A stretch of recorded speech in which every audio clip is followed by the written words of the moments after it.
muri kubivuga nk'ibisanzwe natwe ubwacu kuvuga ku bigendanye n'ubuzima bw'imyororokere bidutera isoni ku bantu wenda batanabana n'ubumuga. Ndashaka rero ngo umpurize iki ngiki, ni gute noneho na wa muntu ufite usanzwe wifitiye ikibazo cye muri rusange arabyova kamingo kuko afite ikibazo no kongera gutekereza ku bigendanye n'ubuzima bw'imyororokere, cyane ko hari igihe abantu batekereza ko bo bitabareba. Nibwira yuko ikintu cya mbere bakwiye gutekereza nuko mbivuze ubuzima bwawe n'ubwawe, nutabufata mu nshingano zawe abandi bazabimenya nyuma batinze cyangwa ntibanabimenye. Wa mugani uko wari ubivuze, n'abandi bose n'abadafite ubumuga n'abadafite ibiba discriminatinga muri community, muri rubanda, badafite ibibaheza ubwabo nabwo bagira isoni zo kuvuga. Rero bo ubwabo dukwiye kumenya yuko kuba ufite ubumuga ntabwo ari ikintu cyakubuza kubaza, ariko ndetse kandi bakwiye gusohoka mu byumba bakajya hanze, bakwiye kuva muri ako kumba ka anxiety, kugira ubwoba bwo gutekereza ko umuntu azagufata nk'undi. Ukwiye kugenda bwa mbere witeguye yuko abantu bashobora kugufata nk'udasanzwe, cyane nyine yuko ari a special case. Bashobora kuba batazi kubera ubumenyi bukeya uburyo bakwitaho, bashobora kuba batazi yuko nawe ugira ubuzima bw'imyororokere nk'ubw'abandi.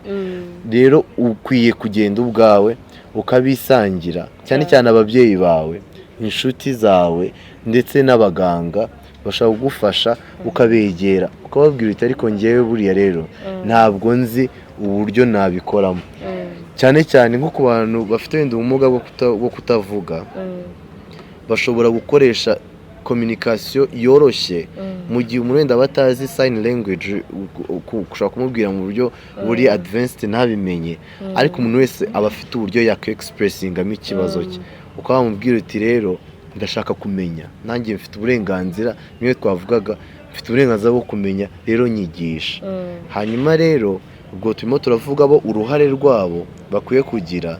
Umuryango n'igihugu nabo bafite uburenganzira, bafite uburyo kandi bafite icyo basabwa ku buryo bashobora gufashamo. Ikihe rero gishinga hagati, kuko nitwe tubareberera, ni abantu bacu, igihugu ni icyacu, n'imiryango ni iyacu, n'uruhare rwacu mvuye kuri bo. Natwe ubwacu, wowe uri kunyumva uwo ari we wese, niba ufite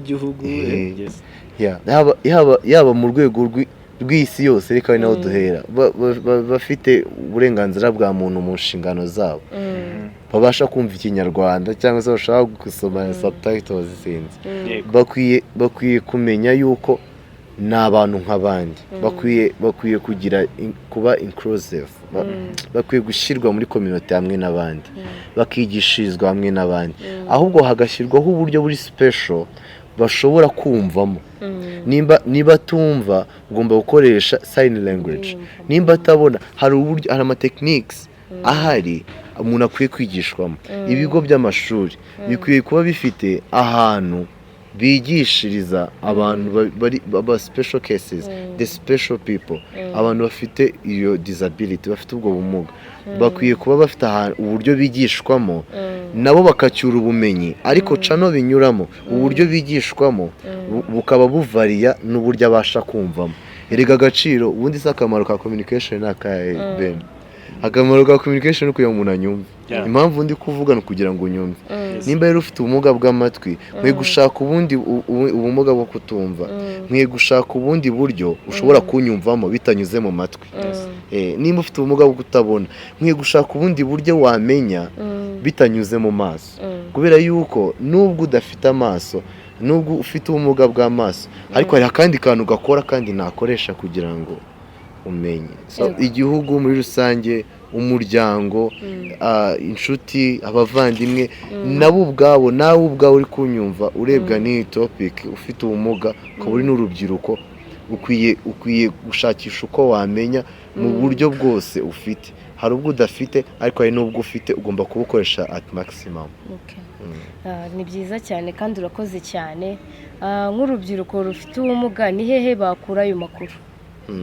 Ni hehe bakura ayo makuru? Ni bande bayatanga kandi ni hehe bayashakira? Hariho ibigo nderabuzima. Hari ibigo nderabuzima mu Rwanda hose, kandi aho hantu byanga bikunda hari abaganga kandi barabyize, barize, ashaka kutabikora mu buryo buri professional ngo akubwire sign language, avuge mu rurimi wumvamo neza ku bantu bafite ubumuga bwo kutumva. Impamvu ari wo ndi kwitaho, ariko ni urugero, hari n'abandi benshi hari bafite uburyo expressingamo bashaka kwigishamo. Ikindi no mu bigo by'amashuri abarimu bakwiye gusangwa cyane cyane nko ku bigo byibanda cyane cyane ku bana bafite ubumuga. Hariho ibigo biri mu Rwanda byigisha amasomo asanzwe, baba bafite aho hantu ushobora kubaza mwarimu wawe ubuzima bwawe bw'imyororokere, ndetse uramutse unagize ikibazo icyo ari cyo cyose, nubwo waba utazi ko ari indwara cyangwa se ari condition y'ibibazo byo mu mutwe, ukwiye kumwegera akagufasha.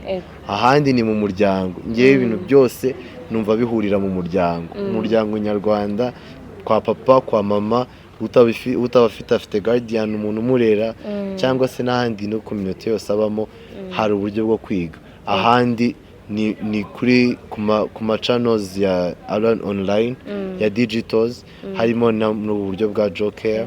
Umuntu ashobora kureba byonyine iki kiganiro, ni ahantu wasanga ubwo bumenyi. Ahubwo nyine abantu bakomeze bakurikire Joker, ahubwo abantu bakomeze bashakishe kumenya ko nubwo waba ufite ubumuga, nubwo waba ugize gute, harimo uburyo bakoresha, hari facilities zashyizweho zo kugira ngo umuntu wese abe yabasha kumva ndetse no kumenya ibijyanye nabyo. Abantu bashakisha ubumenyi, twirwaneho. Rimwe na rimwe usanga abantu batazadufasha, twe ntitutigira. Nkomoje kuri iyo ngingo kandi koko Joker turahari, bihuriye no kuri nimero dukoresha yo guhamagara 2045, nimero itishyurwa. Waba ufite ikibazo icyo ari cyo cyose, yaba ku buzima bw'imyororokere, yaba ku buzima bwo mu mutwe, watubaza kandi ukatwegera. Hamwe n'ibyo yari ari kuvuga, imiryango twese biratureba, kandi cyane cyane community, twebwe duheza uru rubyiruko dukwiye kurwigisha kandi tukaruba hafi. Ben, dusoreza iki kiganiro.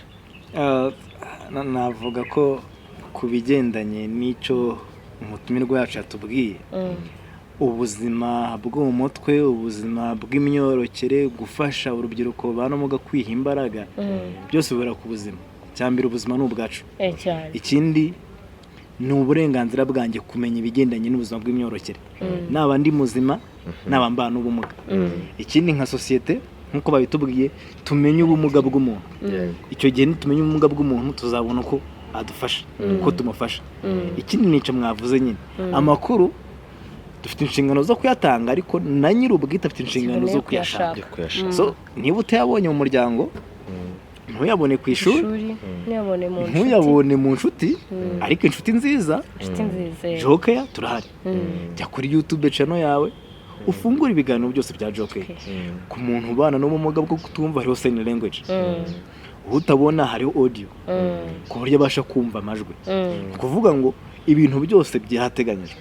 So on Joker tuje gukemura ibibazo byinshi byari bihari. Nabwira rero abadukurikiye, mukomeze murebe ibiganiro byacu, mubikunde, ushyiraho comment ku kiganiro ushaka tuzakora ubutaha. Ikindi n'ibibazo mwabyandika. Yes, babyandika bakatwandikira. Ikindi kandi Benja, abantu ni tunormalizing, nitubigire ibintu bisanzwe. Kubaza umuntu urakivuzaho mpita mbyibuka ko bifasha mu buzima bwo mu mutwe. Umuntu bafite social isolation, abenshi bariheza, habaho discrimination, abantu barabavangura bakabafata nk'abantu ni tunormalizing kubaza umuntu, nitubigire ibintu bisanzwe. Kubaza umuntu ufite ubuhe bumuga, it's no offense, ntabwo ari igitutsi, si icyaha. Kubaza umuntu utise ufite ubuhe, kugira ngo umenye uko nakuvugisha, uko nakubaza.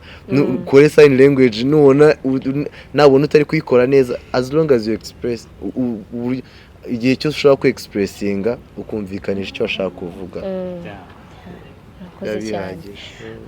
Aya makuru twese arakureba wowe, aratureba twese, kandi natwe twese tubana n'urwo rubyiruko umunsi ku wundi. Murakoze cyane, yari Joker yabagezagaho iki kiganiro. Mwibuke gukora subscribe, musharinge n'inshuti n'abavandimwe. Murakoze cyane, kandi waba ufite ikibazo dufite umurongo utishyurwa no kuri comment washyiraho. Murakoze, ciao ciao.